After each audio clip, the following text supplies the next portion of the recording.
हमारे साथ में दो मेहमान हैं, उनको जोड़ लें, पहले उनको भी दिखा देते हैं। हमारे साथ में इस वक्त दो बड़े खास मेहमान दोनों पक्षों के हैं। सुमित्रा वाल्मीकि जी हैं, राज्यसभा सांसद, भारतीय जनता पार्टी से हमारे साथ पक्ष रखने के लिए जुड़ गई। नमस्कार सुमित्रा जी, बहुत स्वागत है आपका।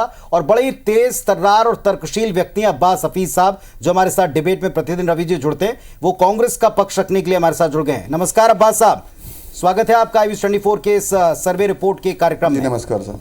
रवि जी जी बिल्कुल, लेकिन पुनीत ये बात सही है कि अभी इससे पहले नरोत्तम मिश्रा हमारे साथ जुड़े हुए थे, उनका ये कहना था कि वो लगातार बीजेपी को वोट प्रतिशत में आगे हमेशा रहे हैं। ये बात बिल्कुल सही है कि लगातार पिछले 20 सालों से बीजेपी को वोट प्रतिशत में वोट हमेशा ज़्यादा मिलते रहे हैं। पिछली बार भी वोट उनको ज़्यादा मिले थे, लेकिन सीटें कांग्रेस को ज़्यादा मिली थी और ये हुआ था। और इस बार भी जो माहौल देख रहे हैं, जो लोग जनता की राय जो हमने इकट्ठा की, उसमें देख रहे हैं कि करीब 52% लोग जो हैं वो बीजेपी को वोट देने की बात कर रहे हैं, कांग्रेस को 44% और अन्य को 4%। तो सुमित्रा जी, ये जो जनता के जनता ने ये जो अपनी राय दी है, असली जब तो अभी 2 महीने बाद वो डालेंगे बैलेट EVM में जाके, लेकिन जो हमारे पास उन्होंने राय दी है उसमें भी वो बीजेपी को ज़्यादा पसंद कर रहे हैं, लगभग 52% लोग। तो आपको क्या लगता है कि ये क्या वजह है? इसकी वजह नरेंद्र मोदी का करिश्मा है कि शिवराज सिंह चौहान का काम है, या फिर आप क्या समझती कि क्या है?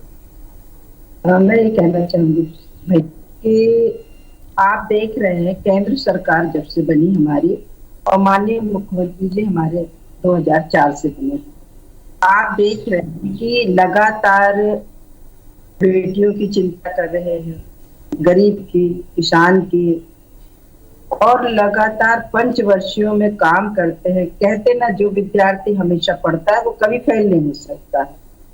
हम निरंतर पढ़ने वाले विद्यार्थियों में माननीय मुख्यमंत्री जी को मेहनत है, महिलाओं की, बेटे बेटियों की, किसानों की, सभी की चिंता कर रहे हैं।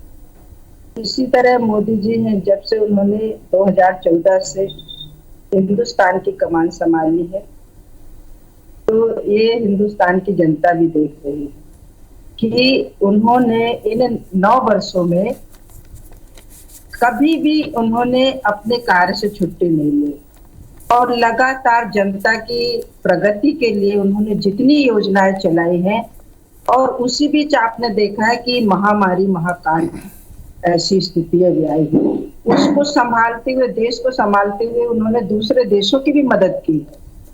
क्या ये जनता नहीं देख रही? अभी इतने वर्षों में पहले भी तो सरकारें थी इनकी, कांग्रेस की, कभी इन्होंने इस तरह की चिंता की जनता की?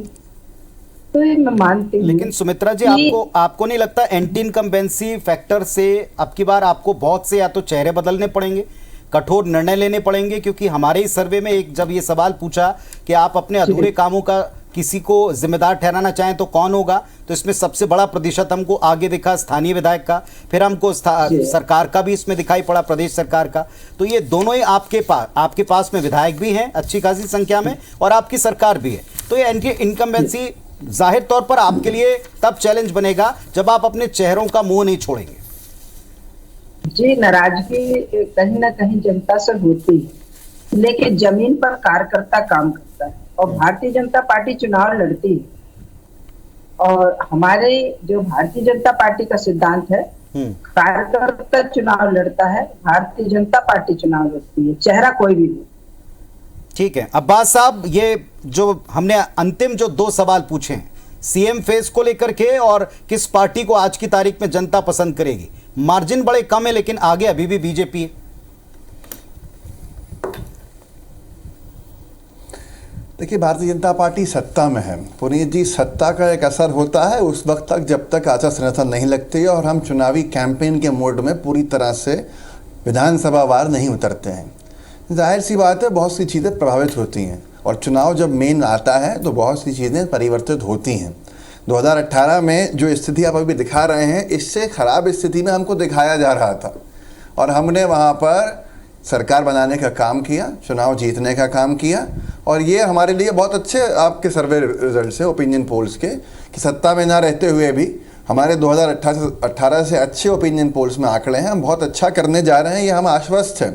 नरोत्तम जी को सुन रहा था मैं, और आपने भी उस बात का जिक्र किया वोट प्रतिशत की बात पूरी भारतीय जनता पार्टी एक तरह से रट्टू तोते की तरह बोलती है। पूरी भारतीय जनता पार्टी, मैं किसी एक की बात नहीं कर रहा। इसमें एक बात बता देता हूँ मैं आपको, जतारा विधानसभा है, जतारा विधानसभा शरद यादव जी के हम गठबंधन में आए थे, उनको एक सीट देनी पड़ी थी, उनकी जो लोकतांत्रिक दल है उसको। हमारा कैंडिडेट वहाँ नहीं था और उनको जो उनके कैंडिडेट को वोट मिला था वो 1195 मात्र वोट मिले थे और उस सीट के ऊपर भारतीय जनता पार्टी को वोट मिला था 63,315। जो सीट हम जीतते थे गठबंधन की वजह से, जीतते थे हारते थे, मजबूत सीट किसी की नहीं थी, दोनों का बराबर का वोट वहाँ रहा। उस जगह पे हमारा लगभग अगर आप देखें तो 62,000 वोट सीधे सीधे कम हो गया था और जो परिणाम में अंतर आया है 47,927 वोटों से बीजेपी लीड कर रही है थी जब चुनाव का परिणाम आया। तो ये बहुत बड़ी उपलब्धि नहीं थी भारतीय जनता पार्टी की। एक सीट पर कांग्रेस पार्टी ने चुनाव लड़ा नहीं था और उस सीट पे बीजेपी को बहुत अच्छा मार्जिन मिल गया था कांग्रेस की उपस्थिति ना होने की वजह से।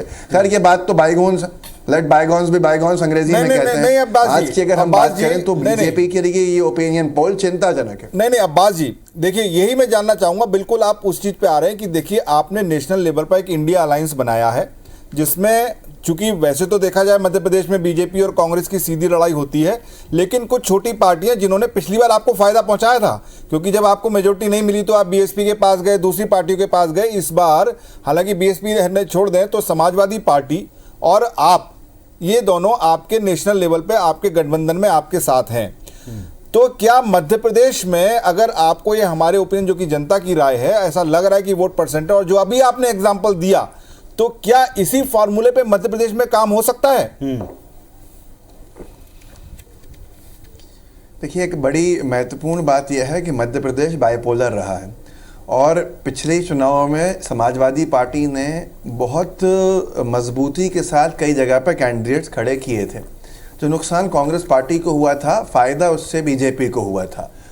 आखिरी में चुनाव परिणाम के बाद अगर सीटें किसी को मिल गई थी तो वो फायदा जरूर हमारा था, लेकिन उसका नुकसान ज़्यादा था जितना उसका फ़ायदा नहीं हुआ था। इस बार इंडिया गठबंधन है, इंडिया अलायंस है और अभी तक कोई इच्छा जाहिर नहीं करी है समाजवादी पार्टी या किसी पार्टी ने, लेकिन आएंगे हमारे साथ हमारे ब्लॉक में। चलिए खुलकर एक सवाल हम चुनाव लड़ेंगे साहब और वो हमें फायदा पहुंचाएगा। अब्बास साहब खुल के मैं सवाल पूछता हूं। रवि जी ने बहुत ही अच्छे सोफिस्टिकेटेड तरीके से पूछा। रवि जी मैं सीधे पूछता हूं आपसे, आम आदमी पार्टी, अब्बास भाई आप देखें आपके साथ अलायंस में तो है, लेकिन यहां आप देख लें 4% अन्य का जा रहा है और कांग्रेस को 44% लोग आज की तारीख में अगर इलेक्शन हो तो पसंद कर रहे हैं। टोटल 8% का मार्जिन है आपका भारतीय जनता पार्टी के साथ में। इसमें से 4% तो वो अन्य आपके सहयोगी ले जाएंगे अगर वे चुनाव मैदान में उतरते हैं और खड़े होते हैं। कुछ तो बी टीम आप खुद करार देते हैं बीजेपी की। आपके साथ में अगर आपके सहयोगी यहां क्लोज फाइट में सामने हैं और थोड़ा भी नुकसान पहुंचाते हैं तो क्या आपको अभी इस पर काम नहीं करना चाहिए? देखिए हर चीज़ के लिए काम करने के लिए दरवाजे पार्टी खुली रखती है, चाहे वो बीजेपी हो या कांग्रेस हो या कोई भी राजनीतिक दल हो। जहाँ जहाँ जो ज़रूरत होगी हम वो सब करेंगे मध्य प्रदेश की जनता के हित के लिए, मध्य प्रदेश की जनता को एक नया सवेरा देने के लिए। आम आदमी पार्टी मानेगी। मध्य प्रदेश में जनता ने जो अपनी बात रखी है आपके, देखिए आम आदमी पार्टी मानेगी, आम आदमी पार्टी को हम मनाएंगे, ये तो वक्त बताएगा कि वो होगा क्या आने वाले समय में। मैं यही कह रहा हूं कि ये आपका ओपिनियन पोल है। हमारे पास कम से कम 4 से 5 सर्वेज मौजूद है पहले से और उन सर्वेज ने भी हमें बहुत कुछ बताया है और जाहिर सी बात है हमारे विपक्षी दल ने भी, हमारे विरोधी पक्ष ने भी सर्वेज को कराया ही है और चुनाव जो है बड़े माइक्रो लेवल के ऊपर जा चुके हैं। लेकिन मैं आपसे एक बात कहना चाहता हूं कि यहाँ पर ये सर्वे ओपिनियन पोल आपका बीजेपी के लिए बहुत पॉजिटिव नहीं है। कांग्रेस के लिए बीजेपी के लिए नेक टू नेक दिखाया गया। एक बात कहूंगा मैं, कांग्रेस बीजेपी के लिए जनता के लिए ओपिनियन पोल किया लोगों को और उसमें जो आया आप जानते हैं, आईबीसी से आप लगातार जुड़े रहे, एसोसिएशन आप भी आप इस पर रखते हैं। पुनीत जी मैं आपके क्रेडिबिलिटी के ऊपर कोई सवाल भी खड़ा नहीं कर रहा और मैं जानता हूं कि ये बहुत क्रेडिबल आपने काम किया, लेकिन आपने एक सवाल पूछा इसमें कि जनता से कि कितना वो विकास कार्यों का होने का मानते हैं, कितने प्रतिशत लोग मानते हैं कि विकास के काम हुए हैं। 51% लोग आपके सर्वे में कह रहे हैं कि विकास कार्य नहीं हुए। ये एक बहुत बड़ा आंकड़ा है। ये भारतीय जनता पार्टी के लिए बहुत डैमेजिंग है, बहुत डेंट मारने वाला है। एक और सवाल था आपका कि आप में से कितने लोग हमारे मध्य प्रदेश के मानते हैं कि पिछले 5 सालों में वादे पूरे हुए हैं। 45% कह रहे हैं कि वादे पूरे नहीं हुए हैं। ठीक है। सरकार में कौन है? सरकार में भारतीय जनता पार्टी है। 50% लोग कह रहे हैं आपके सर्वे के अंदर, ओपिनियन पोल में, कि एमएलए जिम्मेदार हैं। सर्वाधिक विधायक किसके हैं? और विधायक अगर जिम्मेदार है तो सरकार के ऊपर निर्भरता विधायक की होती है। जनता जागरूक है। 30% लोग उसमें साथ में मान रहे हैं कि 50% लोगों का कहना है विधायक, जिसमें सर्वाधिक बीजेपी के हैं, और 30% राज्य सरकार को जिम्मेदार मान रहे हैं इसका। तो एक बहुत बड़ा आंकड़ा है।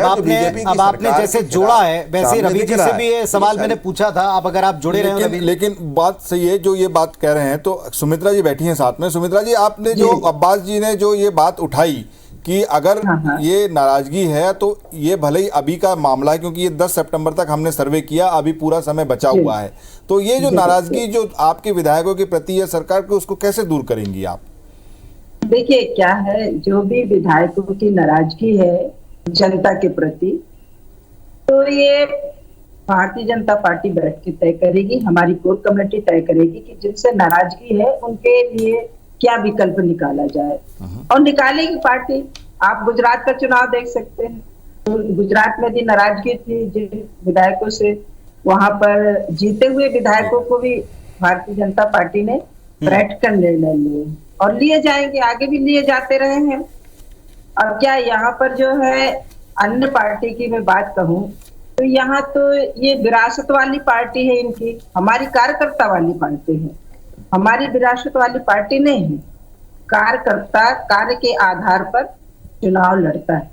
पार्टी निर्णय लेगी, यदि नाराजगी है तो विचार करेगी।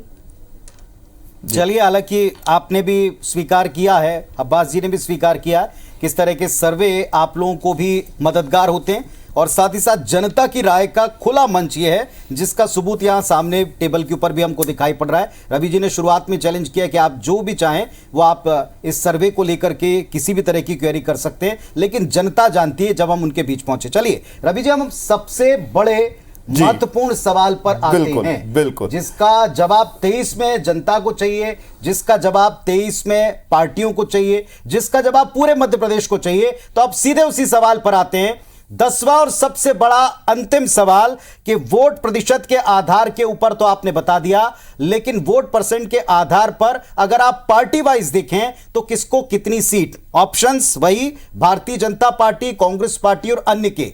अब क्या जवाब दिया जनता ने? बिल्कुल पुनीत, यही सबसे बड़ा सवाल है। जो चुनाव भी होंगे और जो काउंटिंग होगी तो उस दिन का, तो अब ये एक अंदाजा है, हम फिर जनता को बता दें कि ये 10 सितंबर तक का एक हमने सर्वे का कट ऑफ रखा था, उसमें हमने किया, और लगभग 25,000 हमारा सैंपल साइज था, जो कि आप देख लीजिए हिस्ट्री में किसी का इतना बड़ा सैंपल साइज होता नहीं है।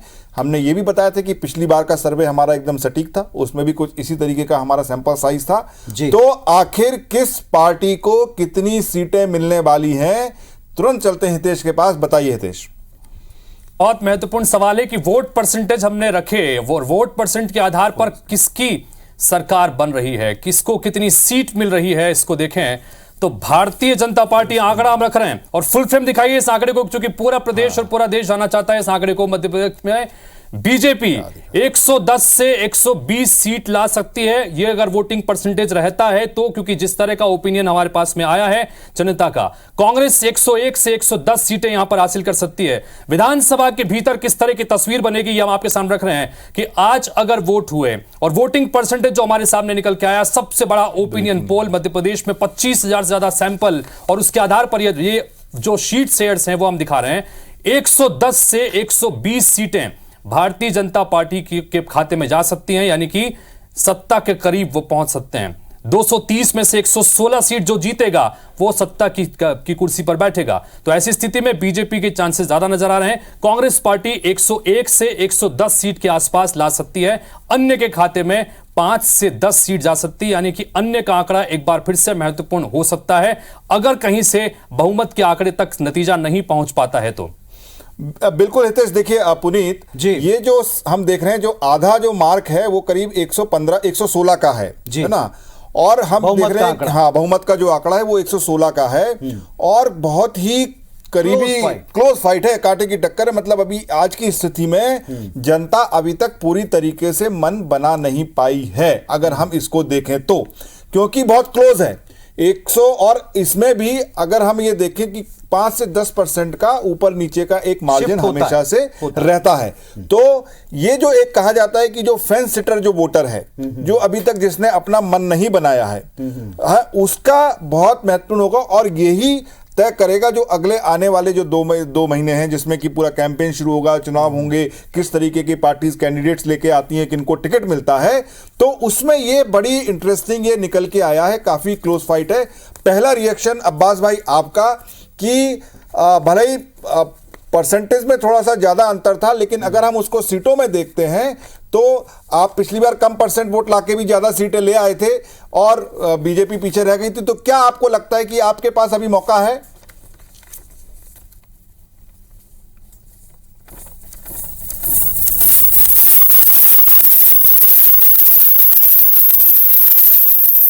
के आगे दिखाए नहीं जा रहे थे, और हम उस ओपिनियन पोल के बावजूद भी 112 टच करके आए थे, 110 111 टच करके आए थे।